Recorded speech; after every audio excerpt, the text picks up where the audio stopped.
YouTube channel गोला study 9.9। तो दोस्तों, जैसे कि आप जानते हैं, हम पढ़ रहे हैं चैप्टर नंबर 3 क्वाड्रेटिक इक्वेशन, या हम इसको द्विघात समीकरण भी बोल सकते हैं। तो इसमें हम कुछ क्वेश्चंस कर रहे थे और हम आगे अपने इस चैप्टर को आगे पढ़ने वाले हैं आज।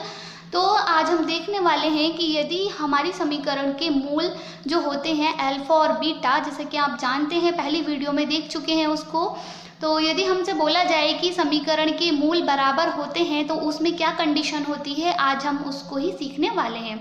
तो आइए अब हम इसको स्टार्ट करते हैं। यदि आपके क्वेश्चन में दिया जाए कि समीकरण के मूल बराबर हैं तो आपको लिखना होगा कि B square equal to 4ac। तो आप जानते हैं कि जो आपकी द्विघात समीकरण की फॉर्म होती है ax square minus B x plus का c इक्वल टू 0, ये आपकी द्विघात समीकरण होती है, या हम इसको क्वाड्रेटिक इक्वेशन भी बोल सकते हैं।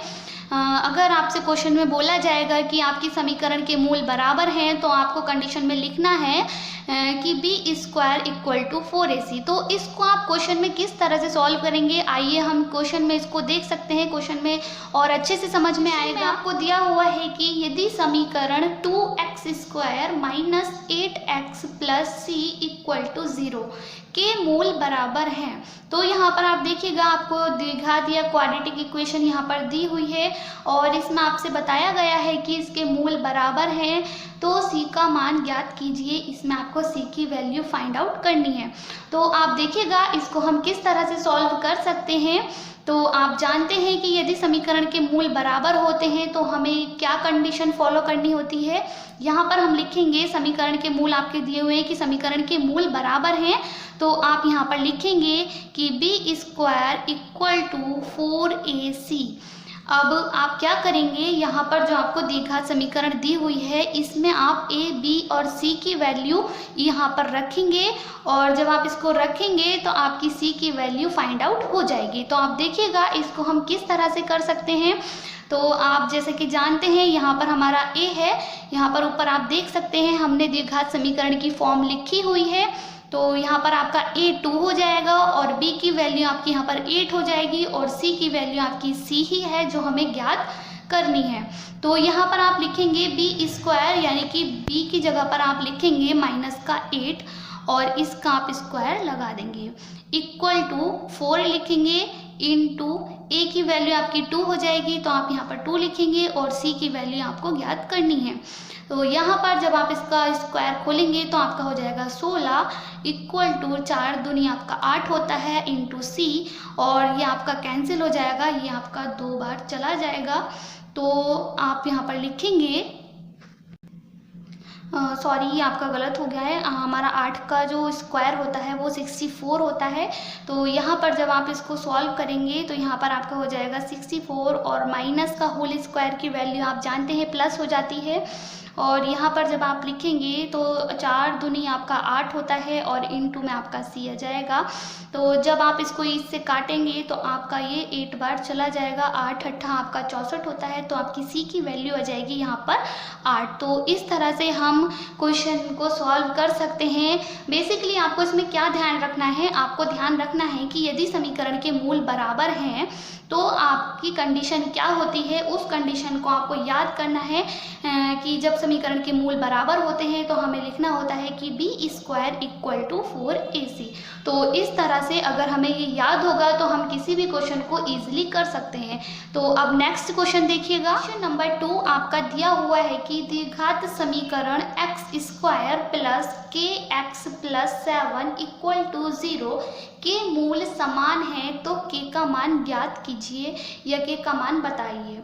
तो इसमें आप देखिएगा कि इसमें आपको एक द्विघात समीकरण दी हुई है और आपसे बताया गया है कि इसके मूल समान हैं या इसके मूल बराबर हैं, और आप जानते हैं कि जब समीकरण के मूल बराबर होते हैं तो हमारी कंडीशन होती है B square equal to 4ac, और हम इसी में a b c की वैल्यू को रखेंगे तो हमारी k की वैल्यू निकल कर आ जाएगी। तो आप देखिएगा इसको हम किस तरह से से सॉल्व कर सकते हैं। तो हम लिखेंगे सबसे पहले कि b square equal to 4ac, और आप जानते हैं कि यहाँ पर आपकी a की वैल्यू 1 हो जाएगी और b की वैल्यू आपकी k हो जाएगी और c की वैल्यू आपकी 7 हो जाएगी। या आप इसको इस तरह से भी लिख सकते हैं साइड में कि a की वैल्यू आपकी 1 है और b की वैल्यू आपकी k है और c की वैल्यू आपकी यहाँ पर 7 हो जाएगी। तो आप साइड में भी लिख सकते हैं या डायरेक्टली भी इसको सॉल्व कर सकते हैं।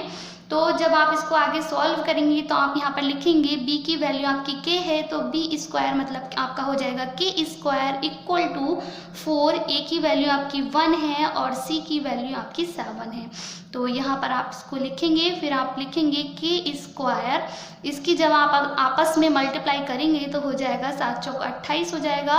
और आप जानते हैं यहाँ पर स्क्वायर है, तो जब आप इसको साइड में लेकर जाएंगे तो स्क्वायर रूट चला जाएगा ये, और जब आप इसको खोलेंगे तो आपकी वैल्यू निकल कर आएगी 2 स्क्वायर रूट 7। और जब हम यहाँ पर लिखेंगे 2 स्क्वायर रूट 7 तो हमें यहाँ पर दोनों साइन लगाने होंगे, प्लस का भी और माइनस का भी, और यही आपका आंसर हो जाएगा। तो इस तरह से हम अपने किसी भी क्वेश्चन को इजीली सॉल्व कर सकते। क्वेश्चन नंबर 3 आपका दिया हुआ है कि यदि समीकरण 1 प्लस एम स्क्वायर, बाहर इस ब्रैकेट के बाहर आपका दिया हुआ है x square plus 2mcx plus c square minus a square equal to 0 के मूल बराबर हो तो सिद्ध कीजिए कि c square equal to a square, और ब्रैकेट में आपका दिया हुआ है 1 प्लस एम स्क्वायर। तो इसमें आप देखिएगा आपको ये द्विघात समीकरण दी हुई है और आपसे बताया गया है कि इस समीकरण के मूल बराबर हैं।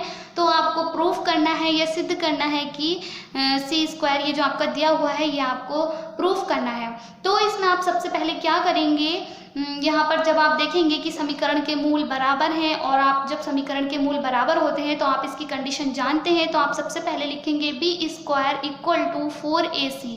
तो यहाँ पर हम लिखेंगे b स्क्वायर, तो यहाँ पर हम b कैपिटल बना देते हैं क्योंकि स्मॉल लेटर में हमें क्वेश्चन में दिया हुआ है। तो हम लिखेंगे b square equal to 4ac। तो यहाँ पर अब आप b, a और c की वैल्यू को आप रख देंगे। तो यहाँ पर आपकी a की वैल्यू हो जाएगी 1 प्लस एम स्क्वायर और b की वैल्यू आपकी हो जाएगी 2mc, क्योंकि x तो आपका गुणांक होता है, x का जो गुणांक होता है वही आपकी b की वैल्यू होती है, और यहाँ पर ये आपकी c की वैल्यू हो जाएगी। तो आप साइड में भी लिख सकते हैं जैसे हमने पहले क्वेश्चन में किया था, या आप डायरेक्टली भी इसको कर सकते हैं। अब आप b की वैल्यू को यहाँ पर रखेंगे, तो b की वैल्यू आपकी है 2mc, ये आपका स्क्वायर चला जाएगा, स्क्वायर में जाएगा इक्वल टू 4, और a की वैल्यू आपकी हो जाएगी 1 प्लस एम स्क्वायर, और c की वैल्यू आपकी हो जाएगी c square minus a square. अब आप इसको सॉल्व करेंगे, और जब आप इसको सॉल्व करते जाएंगे तो आपका प्रूफ हो जाएगा। आप देख सकते हैं हम इसको किस तरह से सॉल्व करने वाले हैं। तो आपका हो जाएगा यहाँ पर 4m square C square equal to, अब आप इसकी गुणा अंदर करेंगे तो हो जाएगा 4 प्लस 4m स्क्वायर, और इसको आप सेम ऐसे लिख देंगे सी स्क्वायर माइनस ए स्क्वायर।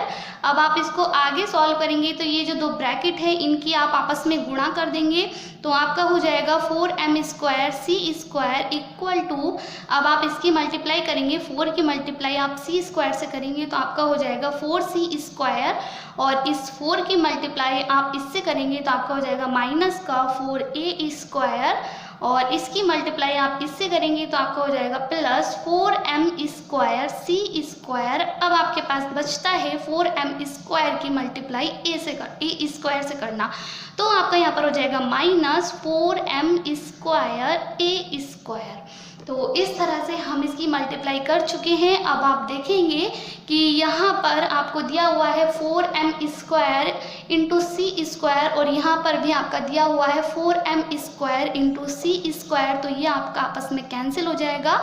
अब आपके पास ये जो बच रहा है इसमें माइनस की जो डिजिट है या माइनस का जो पद है, टर्म है, इसको आप बराबर के दूसरी साइड लेकर चले जाएंगे और जब आप इसको बराबर के दूसरी साइड लेकर जाएंगे तो इसके साइन चेंज हो जाएंगे। तो यहाँ पर आप लिखेंगे, इसको आप इधर ले आएंगे तो आपका हो जाएगा प्लस का 4a² और इसको भी आप बराबर के दूसरी साइड ले जाएंगे तो ये भी प्लस में चला जाएगा और आपका बनेगा 4m² और यहाँ पर आपके पास बचता है 4c²। तो इसमें आप क्या करेंगे, अब यहाँ पर आप 4 और a है इस वाले पद में भी और इस पद में भी आपका 4 और a² है, तो आप 4a² कॉमन ले लेंगे तो आपके पास बचेगा, कॉमन लेने का मतलब भाग देना होता है, कॉमन लेने का मतलब घटाना नहीं होता है। तो आपका यहाँ पर बचेगा 1 प्लस 4m², सॉरी m4 तो हम बाहर ले चुके हैं तो हमारे पास बचेगा m² और यहाँ पर आपके पास जो बचता है उसको आप सेम ऐसे ही लिख देंगे। तो अब आप देखिएगा यहाँ पर 4 है और दूसरी साइड भी आपका 4 है तो ये आपका कैंसिल हो जाएगा और आपके पास बचता है a² 1 plus m² equal to c² और यही हमें प्रूफ करना था। आप देखिएगा हमें प्रूफ करना था c² equal to a² bracket में है 1 प्लस m² और यही हमारा यहाँ पर निकल कर आ चुका है। बस हमारा साइड चेंज है या हम इसको इस तरह से भी लिख सकते हैं कि c² इक्वल a² ब्रैकेट में आपका हो जाएगा 1 प्लस m²।